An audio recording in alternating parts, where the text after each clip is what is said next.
Keeping Up with Jones, the Lonnie Jones podcast adventure, is sponsored by SJ&L General Contractors.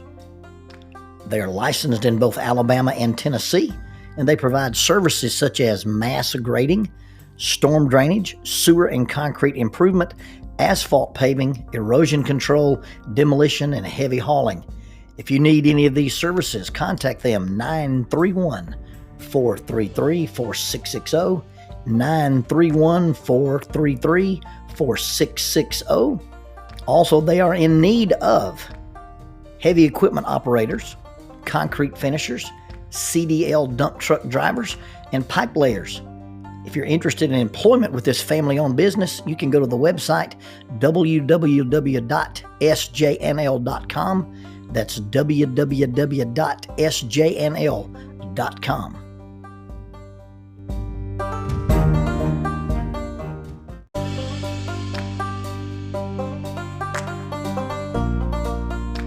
Keeping Up with Jones, the Lonnie Jones podcast adventure. I am your host, Lonnie Jones. My wife Jackie and I moved to the city of Huntsville in 1986 for me to be a youth and family minister. I have been a minister since 1980. I have served in this community as a police chaplain assigned to a SWAT team since 1992, and I've been in private practice as a licensed professional counselor since 1998. I'm also an adventure educator and an avid outdoorsman. I dabble in rock climbing and I goof around with Brazilian Jiu-Jitsu. Our life has been full of many wonderful experiences and some just outright adventures. I used to write about those things in a little church bulletin article. So now instead of asking you to read those things, we're just going to talk about them in our podcast. And as we talk about them, we're going to talk about the facts. The facts lead to concepts, and the concepts lead to application. One caveat about the facts is, for the most part, we're going to tell you the facts just as they happened. But every now and then, we're going to tell you the way other people have told us they remember it happening, with a little bit of embellishment. It's all good, clean fun and for educational purposes. Thank you for listening, and we hope you enjoy Keeping Up with Jones.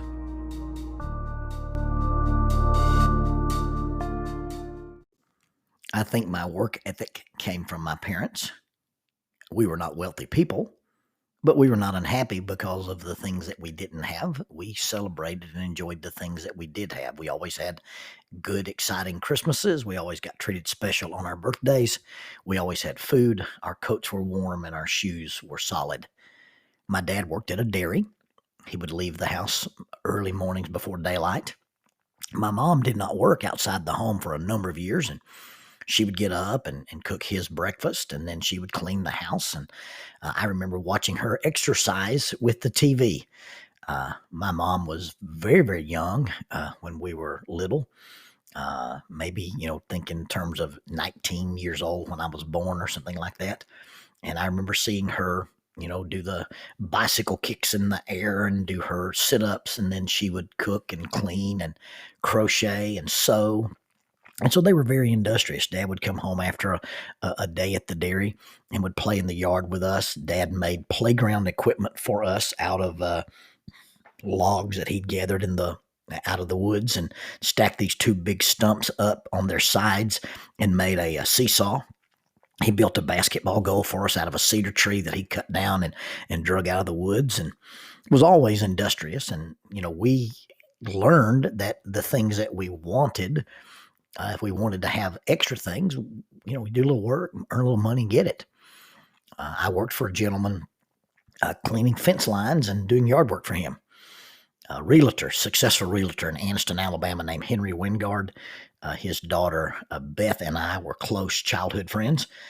My brother and I would go out to their property that they owned. They had a little farm they kept some horses on, and we would clean his fence line with, just a machete or a bush axe. I want to say the horses' names were Duchess and Candy, but now I don't really know if that's accurate or not. But I remember working for Brother Wingard. Then I got a job roofing houses, and I wasn't a roofer. My job was to carry shingles. Yeah, this guy had a conveyor belt that would carry shingles up to the top of the roof for his roofers, but it broke. And he hired my brother and I to be his shingle carriers. I don't remember how old I was. I remember knowing that I weighed 80 pounds and a bundle of shingles was, probably 50% of my body weight. Very first job we got doing the shingle carrying was at that big 2-story house on the corner of Main Street in Oxford, Alabama, right across from the post office. The Stricklands lived there, 2-story house. They tied these 2 ladders together with ski rope. So you got these 2 extension ladders overlapping each other and bound together with ski rope. Knowing what I know about ropes now and knowing what I know about ocean now, we all should have been in federal prison. But I remember walking up that ladder, holding a bundle of shingles on my shoulder and balancing them with one hand and trying to find purchase or a grip with my other hand as those ladders would bow into the house and look like you were climbing into a curve rather than climbing a straight ladder. And one summer, I worked at a cabinet shop. I worked at R.L. Perkins Cabinet Shop one day a week. John Brenton Rice would come in from Lineville, and he was a master craftsman, master carpenter, and he took an interest in me. We'd been on a mission trip together, actually, and he would come down and pick me up, and I'd spend the day on Thursdays with him working in the cabinet shop. And I learned to do some things with cabinetry and learned to run some machines and learn what some power tools were for. There was this old boy that worked in the shop with us named Roy, and I don't remember Roy's last name. Roy had a very interesting speech impediment, and he was also missing quite a number of fingers. As a young boy working around power tools, I was always suspicious of a cabinet maker who didn't have all of his fingers. Brother Rice retired from the cabinet business and with all his digits intact. And after those little adventures, I eventually, when I was in high school, worked at Food World. I worked for a gentleman named Mr. Rudolph. And I remember I would go in for my shift, and this back in the day when you were a bag boy. You actually, there was somebody who checked you out and then somebody who put the groceries in the bags. And there was no question paper or plastic. The only thing we had was paper. And you pop those sacks open and you throw the item from your right hand into your left hand and place it into the bag. And the more efficient you were, the more efficient the store was. So it was, quite a task to try to be an efficient bagger and yet have things sorted, have the bags full but manageable for the ladies carrying them. Sometimes we carried them out to the car for them. Sometimes they didn't want you to. Part of my job was to go out and gather buggies from the parking lot. My personal record was 26 buggies in a line that I pushed up that hill and turned through the door and got them into the cart corral without damaging anything. A lot of nights it would be slow. I would come into work and Mr. Rudolph would give me a list. Jones, knock this out before you leave tonight. And I guess he thought that it would keep me busy for the 4-hour shift that I worked, but it didn't. I was able to do those little lists he gave me very, very easily. I'm an efficient person. And I even goofed around a little bit when I would have to go in and clean the restrooms. I would take the spray foam, the foaming bubbles, and I would draw on the wall. I practiced my graffiti and my airbrush skills. I've painted many a sunset scene with a palm tree out of dripping foam, written my name across the wall, practicing my airbrush skills, and would still get done in enough time to have several hours of nothing to do at Food World. I can remember standing up there, leaning against the counter, waiting for a customer to come in or whatever, and Mr. Rudolph would, Jones, let me see your list. Give him a list. He'd walk around the store with me and inspect the list. And sure enough, not only was the list done, but the list was done to his satisfaction. And he would say, well, I'm not going to pay you to flirt with my cashiers. So take this empty box and walk around the store and look busy. And so I spent quite a few nights roaming the aisles at Food World with an empty box, just trying to look industrious. My daughter had a job as a lifeguard. And I remember I think we were going to Lineville to see my grandmother. And we picked her up after her day at the pool, and she was in a tizzy. Oh, she was mad. She was like, I cannot believe that girl jumped off that diving board and didn't know how to swim. I had to get in the water, mess my hair up, and drag her out. And I tried to gently remind her, honey, that's what they pay you for. Your title is lifeguard, not professional sunbather, not professional swimsuit model. But she was in a dither about having to leave her little perch and actually get in the water and drag somebody out. I remember a comedian complaining about his job as a lifeguard. He goes, yeah, I worked at a lifeguard one summer, but that blue kid got me fired. Well, if Lonnie Beth had not been a little more industrious, I'm afraid the blue kid would have got her fired too. She didn't understand that her job was to guard the lives of the swimmers, and it wasn't an inconvenience for you to have to get off your pedestal, I'm sorry, your perch, and go in and get somebody out of the water. My brother also worked at Food World. He was a good worker and an industrious worker. He got more hours than I did. In fact, when he left for college, he transferred his employment from Food World in Oxford, Alabama, or Anniston, to a Food World in Montgomery, and he even worked at Food World while he was in college. He wrote an article one time about his employment as a bag boy. And today, I'd like to read that article to you. It's entitled Confessions of a Bag Boy. I actually reprinted it from his original writings in a book about youth ministry called Pedagogue. It's a series of essays about youth ministry. And I thought it was a good reminder for some things that we do in life. And so this is my brother's article, Confessions of a Bag Boy. I worked for a number of years in a grocery store. And for the most part, I enjoyed it. I got along well with my coworkers. The job was not intolerable, and I needed the money. The only burr under this otherwise easily riding saddle were the customers. Customers had 1,001 little ways of getting to me. They were incessantly bringing unpriced and unmarked items to the check stand.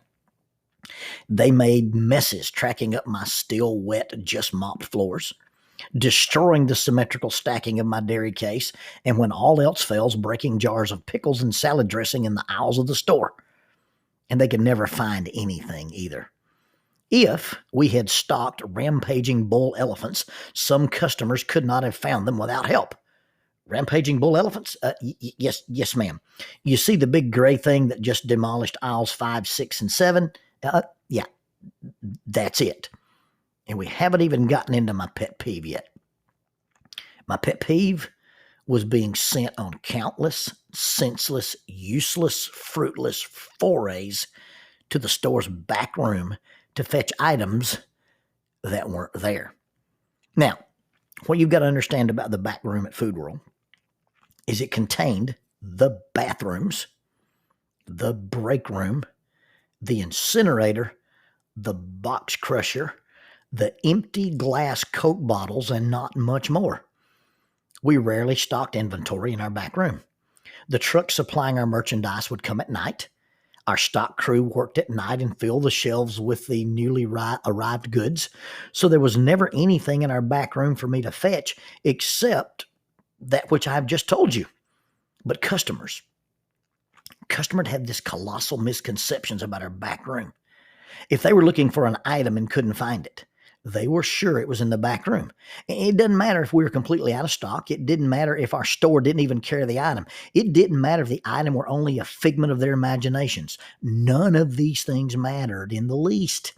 If only I'd drop whatever I was doing and go and search in the marvelous, mystical, magical back room, they were certain I'd find that item that they couldn't find themselves. Right. And I was certain I'd find it too. Right on the same shelf with the Holy Grail, the Fountain of Youth, the socks the dryer ate last week, just across the aisle from Elvis. Nevertheless, they believed, and they were always distressed by my skepticism. I finally grew tired of trying to explain this to people, and so I'd just go and look just to satisfy them. You'll not be surprised that all I ever found were the bathrooms, the break room, the incinerator, the box crusher, and the empty Coke bottles. Now, I didn't have a great attitude about customers, seeing as how they were always hindering me from doing my job. And then one day, it dawned on me. Dairy cases were filled. Messy aisles were cleaned. All because customers needed those things done. But sometimes there were other things customers needed. They needed some pampering. They needed some hand-holding. They needed some directions. They needed some extra attention. They needed some courtesy. And so you did those things because the bottom line of your job was customers. I think sometimes we get so distracted with doing our job and that we forget about the people. You have a job to provide things for your family. And jobs should never come before family, and things should never come before people. We do the things that we do because of people. And it's so easily to get distracted with productivity. It's so easily to get distracted with being efficient or even being effective that we forget the why behind some of the things that we do. Consider, well, my experience, and this is hyperbole, but it's real close to truth. The difference in walking into a Chick-fil-A or walking into a Taco Bell. You walk into a Chick-fil-A and it's, "Excuse me, sir, it would be my pleasure to serve you today." I walked into a Taco Bell one day and a young lady was on a cell phone. She said, "Yeah, what you want?" I said, "I'm sorry to interrupt your phone conversation. I was just trying to get a taco, and if it's too big of an inconvenience, if you'll just let me behind the counter, I'll make my own." I don't know why she thought she was at that counter. Maybe she thought she was actually being paid to talk on the phone with her friend. We've got to never lose focus that most of the time the things that we're about involve people. I think sometimes we get so program-oriented that we forget about the people. In the Bible, Martha is busy with much serving. In fact, it says she's distracted with Jesus is in her house, and he's sitting, for all practical purposes, in the living room talking, and she's fixing lunch. It says that she was distracted with much serving. She forgot about the interaction with the Lord. I'm afraid sometimes we get that kind of distracted, and we get so focused on things, on programs, on projects, that we really, really do forget about people. I remember trying to explain to a young father that, you've got to remember that you can go hunting or you can take your children hunting, but you can't do both. You've got to decide, are you going out there to kill a deer, or are you going out there to have an experience? I got to go fishing this last week. It was my dad's 84th birthday, and my grandson is about to turn 5. I spent the first hour and a half and didn't even put a line in the water. I was getting fish off the line and getting lines in the water, and I wasn't there to catch fish. I was there to be with my dad and my brother and my daughter and her husband and their little boy. And it was not about the fishing. It was about the people. When Jesus was put on the spot and said, "Hey, prioritize the commandments. Prioritize what it is to serve God." Jesus put it succinctly: love God with all your heart, soul, strength, and mind, and love your neighbor as yourself. Because the bottom line of our job on this planet is the customer.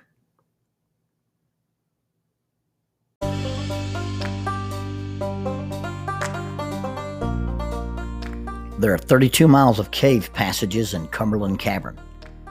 333 feet underground is the volcano room, The Volcano Room is the site for the youth rally known as Erupt. It's an underground youth rally. It's an annual event. It takes place in October. The next Erupt is scheduled for October of 2021.